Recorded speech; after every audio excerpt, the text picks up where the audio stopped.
After that strange day, Aunty Simi didn't ask Tolu to play any more games like that. She acted like everything was normal, laughing and joking just like before. At first, Tolu felt a little unsure, but after a while, the weirdness faded. He stopped thinking about the awkward game and thought maybe it wasn't such a big deal after all. His days settled into a quiet rhythm. After school, while other kids stayed behind to play football or run around, Tolu would head straight to Aunty Simi's house. She always left her door open for him. Sometimes, she'd already have his favorite snacks ready on a tray. Other times, they would watch cartoons or chat about school. Tolu felt special there, and he doesn't feel so lonely anymore. Aunty Simi never asked if he had homework, and she didn't help him study. She just let him relax, gave him snacks and juice, and put on shows she knew he liked. Tolu didn't mind. It felt fun and easy, but slowly, he started doing his homework late, or rushing through it at the last minute before class. He used to be one of the sharpest students in school, but now, he barely kept up. One afternoon, just as the final school bell rang, Tolu was packing up his bag when his classmate, Dapo, walked up beside him. "Hey Tolu, we're going to play ball behind the building," Dapo said, holding a ball by one hand. "Do you want to play with us?" Tolu shook his head quickly. "Not today." Dapo raised an eyebrow. "You don't play with us anymore. Where do you even go?" Tolu hesitated. He hadn't really thought about it much. "To my mom's friend's house." "Who is that?" Dapo asked, frowning. "Her name is Aunty Simi," Tolu replied. "She gives me snacks every day. We also watch TV and dance together." Dapo looked at him for a second, then nodded. "Okay, see you tomorrow." Tolu walked away a bit slower than before. He didn't like the way Dapo asked him about Aunty Simi, but he tried to brush the thought aside and walked off in the usual direction. The school week rolled by quietly, but something about Tolu had changed. He wasn't his usual self in class. He no longer raised his hand to answer questions like he used to, and he wasn't as engaging with others as before. Most of the time, he just sat still at his seat. Miss Chica noticed it first during creative writing class. Everyone else was busy scribbling in their notebooks, but Tolu's page was still blank. He held his pencil loosely, as if he wasn't sure what to do with it. She walked over slowly and crouched beside him. "Tolu," she said, keeping her voice soft, "you've been quiet lately. Are you feeling okay?" He flinched slightly and looked up. "Yes, miss," he said quickly, sitting straighter like he'd just been caught. She gave a small nod and glanced at his empty page. "You haven't written anything. That's not like you." Tolu shrugged and looked at his desk. I'm just about to start," he mumbled, barely audible. Miss Chica didn't push. She smiled softly and rested a hand near his workbook. "That's all right," she said. "But if there's anything bothering you, anything at all, you can always talk to me, okay?" Tolu nodded without looking at her. She stood up slowly, still watching him with quiet concern, then returned to the front of the classroom. For the rest of the day, she kept a gentle eye on him, just to be sure she didn't miss whatever was going on. Tolu sat curled up on the couch at Aunty Simi's place one quiet afternoon, a half-eaten packet of chin-chin beside him. A Tom and Jerry cartoon was playing softly on the TV, but he wasn't really watching it. His school bag was by the door, untouched. Aunty Simi came in from the kitchen with a small bowl of popcorn and placed it beside him. "Tolu, why are you this silent?" she said, sitting down beside him. Tolu shrugged. "I miss my mummy." Aunty Simi looked at him, a little surprised. "Oh, why is that?" Tolu looked down at his lap. "I wish I could stay with her.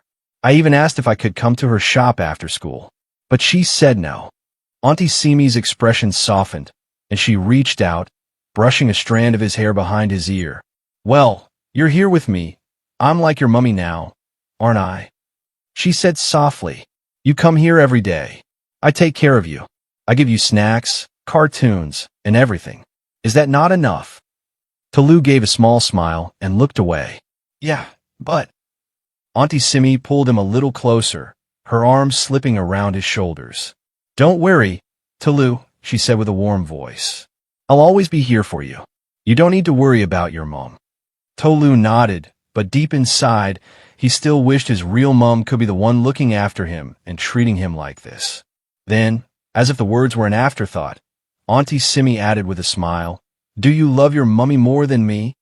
Tolu was caught off guard. She laughed lightly, but there was a certain tightness to it. It's just a joke, silly. You are like my son.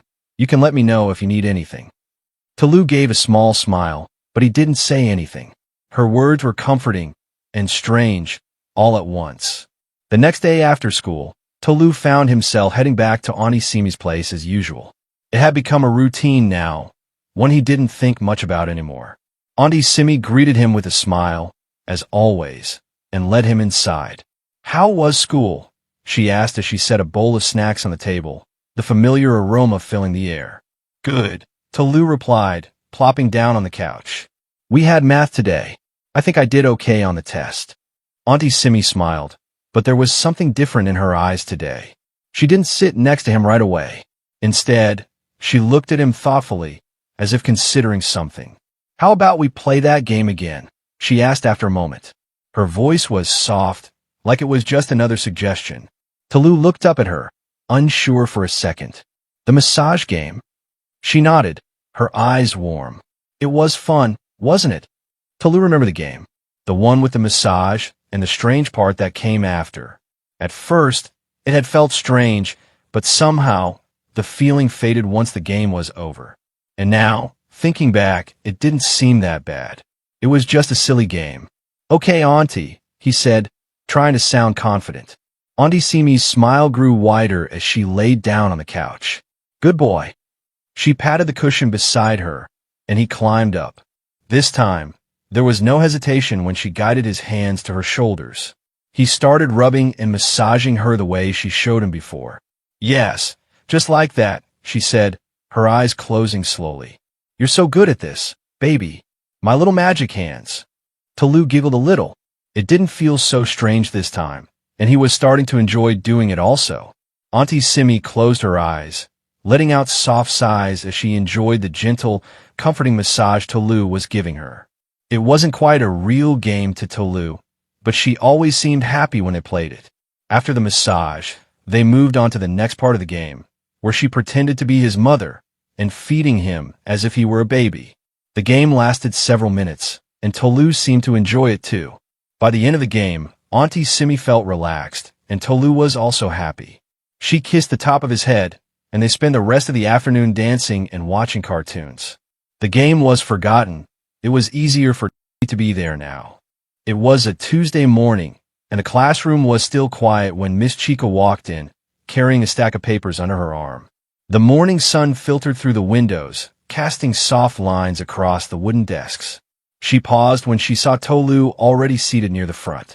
He was hunched over his notebook, pencil scratching fast across the page. His bag lay open beside him, books scattered in a rush. Miss Chica took a step closer and saw that he was doing the mathematics homework she had given them the day before. Her eyebrows knitted slightly. Tolu, she said gently. He jumped a little and looked up. Good morning, Ma. She glanced at his notebook. You didn't do your homework yesterday. Tolu hesitated. His eyes darted away. I wasn't feeling well. So, I slept early.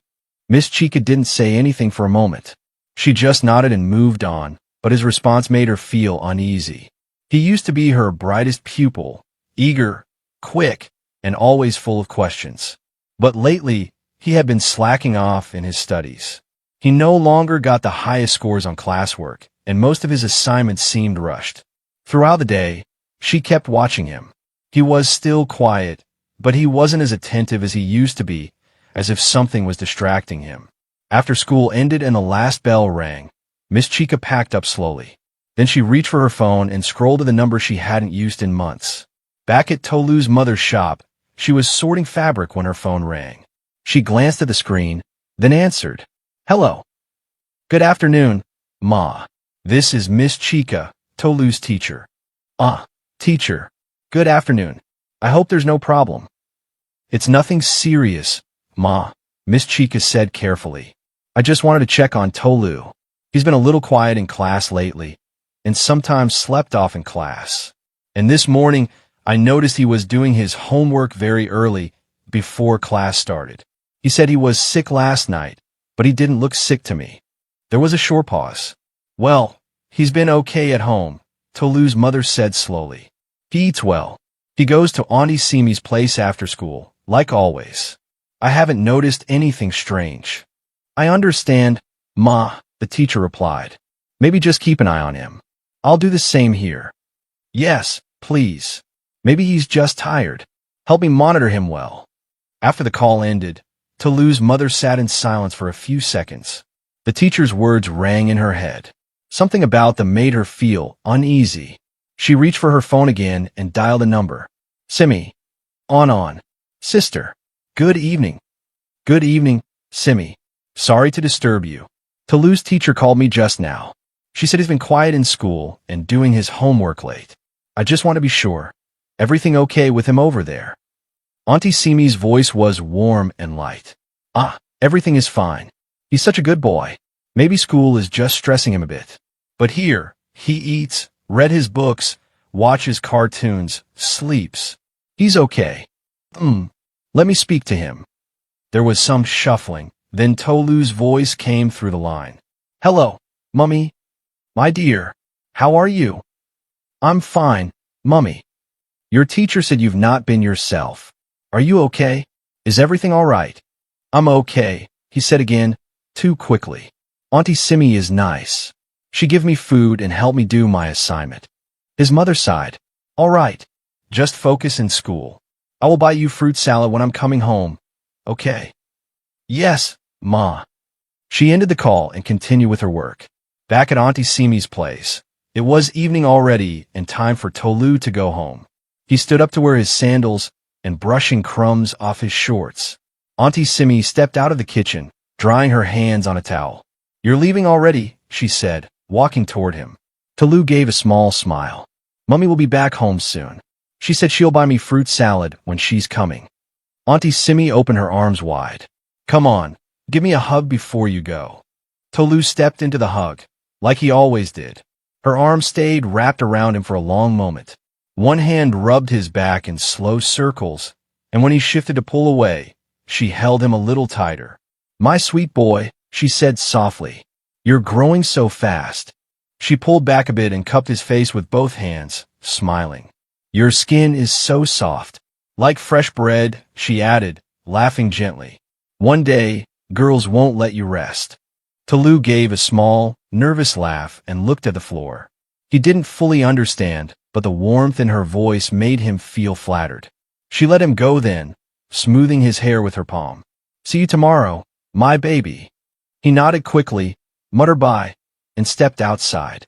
One particular afternoon, Tolu came back from school feeling off. His head ached, and the sun felt too hot on his face. He walked a little slower than usual, dragging his feet and blinking away the tiredness in his eyes. By the time he reached Aunty Simi's house, he didn't feel like talking much.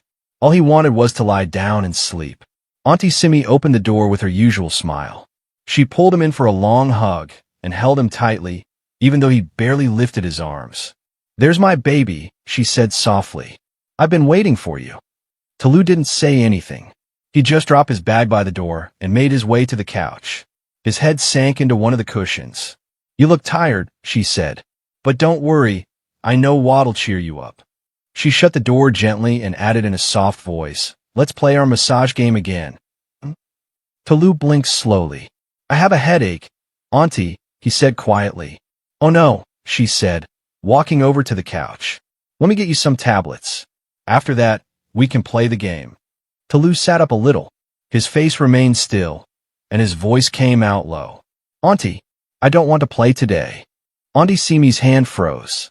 Then, after a second, she pulled it back and gave him a small laugh, the kind that didn't sound very real.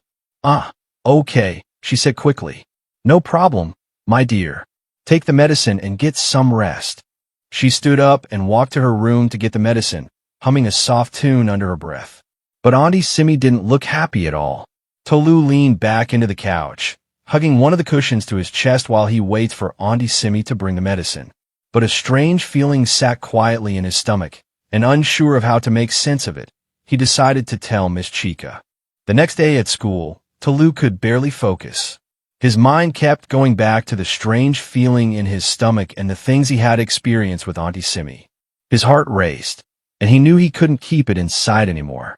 At lunch, he went to meet Miss Chica. She was sitting at her desk, sorting through some papers.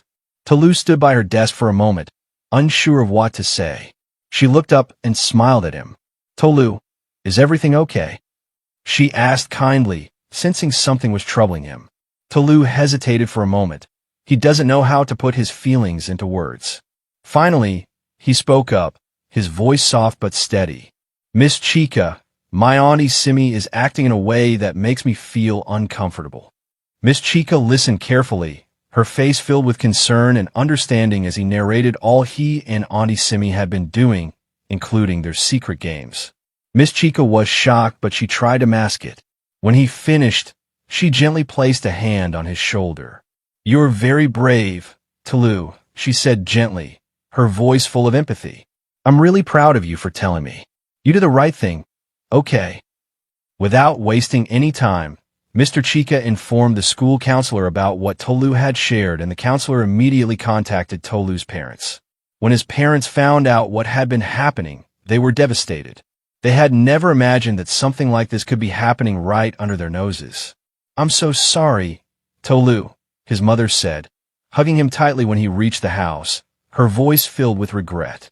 "I should have noticed this sooner, but I got overoccupied with work. I'll make sure you're never alone again from now on." His father was away at work, but his mother called him. He was shocked when he heard what was going on and promised to be home by evening. Tolu's parents took immediate action, reporting Aunty Simi to the police. After a few minutes, the doorbell rang, and two officers stood in the doorway. One of them spoke softly to Tolu's parents, explaining that they were there to talk to Tolu and investigate the situation further. Tolu, confused and scared, was guided gently into the living room where a kind-looking officer sat across from him. She smiled at him, trying to make him feel at ease, though Tolu could see the tension in her eyes. "Hey there," the officer said, her voice warm. "We just want to ask you some questions, okay? You can tell us whatever you need to, and we'll listen." Tolu nodded, his hand shaking slightly as he answered the officer's questions. He was unsure of what was happening, but the officer's presence made him feel safe. Not long after, Aunty Simi was arrested, and the truth of her actions was revealed to the neighborhood, shattering the illusion of her warm smiles and kindness. Determined to protect their son and be more present in his life, Tolu's parents made significant changes to their busy routines.